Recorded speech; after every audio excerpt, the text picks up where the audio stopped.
ለወሲብ ወይም ማስተርቤሽን የምታደርጉ እህቶች ወንድሞች ማንም የማይነግራችሁን ሁለት ነገሮች ልንገራችሁ።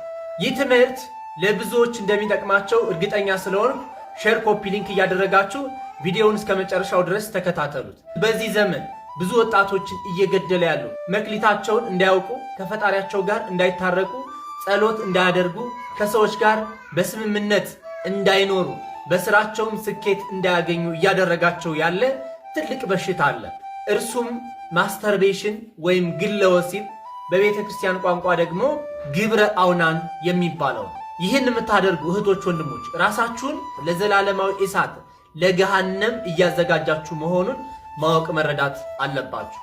ይህ በሽታ ብዙዎችን ጠልፎ ጥሏል። በእጃቸው ላይ ባለው ስልክ የሚመለከቱትን የሚያዩትን መመዘን አቅቷቸው በዚህ ሱስ ውስጥ እንዲዘፈቁ ከዚህም ለመውጣት እየከበዳቸውና ሕይወታቸውን ባደገኛ ሁኔታ ውስጥ እየመሩ ያሉ ብዙ እህቶች ወንድሞች አሉ። ይህን ስራ እየሰራችሁ ያላችሁ እህቶችና ወንድሞች እነዚህን ሁለት ነገሮች ማወቅ ይጠበቅባቸዋል። ወንድ ሁነህ በተፈጥሯዊ መንገድ ከሴት ጋር ግንኙነት በማድረግ የሚፈሰውን ፈሳሽ በራስህ እያደረግክ ካለህ ሉሊት ከምትባለው ከሙት መናፍስት ጋር ግንኙነት እያደረግክ እንደሆነ ልታውቅ ልትረዳ ይገባል። ይህን ተግባር ስታረግ የዘር ፈሳሽን የምትቀበለው ይቺ ሉሊት የተባለች የሞት መናፍስት ናት።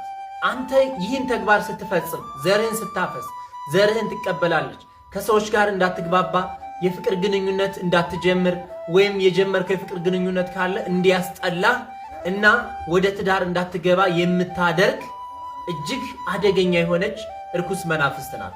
ይህንን ተግባር ስትፈጽም ራስክን ለሷ እያስገዛ ወይም ለርኩስ መናፍስት እያስገዛ እንደሆነ ልታውቅ ልትረዳ ይገባል። ሴት ሁነሽ በተፈጥሯዊ መንገድ ከአንቺ የሚወጣውን እዥ በራስሽ መንገድ እያደረግሽ ከሆነ ያንን ፈሳሽ የሚቀበልሽ ሙራድ የሚባል የሙት መናፍስት አለ። ይህ መናፍስት ሰላም እንዳይኖርሽ፣ በሕይወትሽ እንዳይሳካልሽ፣ በሰራሽው ሥራ እያፈርሽ በራስ መተማመንሽ እንዲጠፋ የሚያደርግና ትዳር እንዳትይሽ፣ ወደ ትዳር እንዳትገቢ የሚያደርግሽ እጅግ አደገኛ የሆነ እርኩስ መናፍስት ነው። በብሉይ ኪዳን እግዚአብሔር አምላክ እንዲህ አይነት ሥራ የሚሰሩ እንዲህ አይነት ተግባር የሚያከናውኑ እንዲህ አይነት ሥራ የሚሰሩ ሰዎችን በሞት ይቀጣቸው እንደነበር በቅዱሳት መጻሕፍት ተጽፏል። ይህንን ክፉ ሥራ የሚሰሩ እህቶች ወንድሞች ንቃተ ሕሊና እንዳይኖራቸው፣ ልፍስፍስ እንዲሆኑ፣ በሥራቸው ስኬታማ እንዳይሆኑ፣ ከሰዎች ጋር እንዳይግባቡ ከፊት ሆኖ የሚጋርዳቸው፣ ማንነታቸውን እንዳያውቁ እንዳይረዱ የሚያደርጋቸው ይህ አደገኛ ሥራ እንደሆነ ብዙ የጥናታዊ ጽሑፎች ያሳያሉ። ይህን የምታደርጉ እህቶች ወንድሞች ካላችሁ የሚያስፈልጉ መፍትሄዎች ምን እንደሆኑ በቀጣይ ቪዲዮ አቀርብላችኋለሁ። ትምህርቱ ግን ይጠቅማል ላላችሁት ሰው አሁኑኑ ሼር አድርጉላችሁ።